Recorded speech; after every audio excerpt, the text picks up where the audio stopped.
After a long back எல்லாருக்குமே ஒரு பெரிய ஹாய். ஸோ இன்றைக்கி வந்து last Sunday of 2024. So next சண்டேலாம் வந்து நம்ம 2025 ஸ்டெப் ஆகிருப்போம். ஸோ இன்றைக்கி நாங்கள் சர்ச் போயிட்டு ஒரு மீட்டிங் அட்டென்ட் பண்ணி வீட்டுக்கு போயிட்டுருக்கோம். ஸோ வீட்டுக்கு போனோடனே அம்மா சுட சமைச்சு வச்சுருந்தாங்க. ஸோ அதையும் சாப்பிட்டு நைட் மூவி போகலான்னு பிளான் பண்ணியிருந்தோம். கரெக்டாக மூவி போகலான்னு பிளான் பண்ணும்போது தான் பிக் பாஸ் வேறு ரொம்ப சீரியஸாக போயிட்டு இருந்துச்சா. சரி ஓகே டிக்கெட் எடுத்துகிட்டு போய் ஆகணும்னு சொல்லி கிளம்பிட்டோம். So let me introduce my friend. இவன் பேர் ப்ரௌனி. ஸோ இவன் தான் வந்து எங்களோட நியூ ஃப்ரெண்ட். இவன் பேர் வந்து நான் சிட்டு அப்படின்னு வச்சுருக்கேன். ஸோ இவன் இன்னுமே எங்கள்கிட்ட அடாப்ட் ஆகலை. ஸோ ப்ரௌனியோட வாக்க பாருங்களேன், அப்படியே கிட்ட போயிட்டே என்னடா புதுசாக எங்கள் ஏரியா பக்கம் அப்படின்ற மாதிரி அது ஒரு வீரன் நட.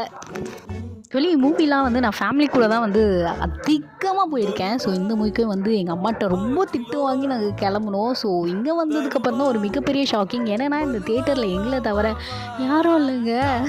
ஸோ நாங்கள் வந்த மூவி தான் விடுதலை 2. ஸோ இந்த மூவியை பற்றி சொல்லணும்னா அம்மா கிட்ட இந்த டைமில் ஏன் மூவி கூட்டிகிட்டு வந்த அப்படின்றத தாண்டி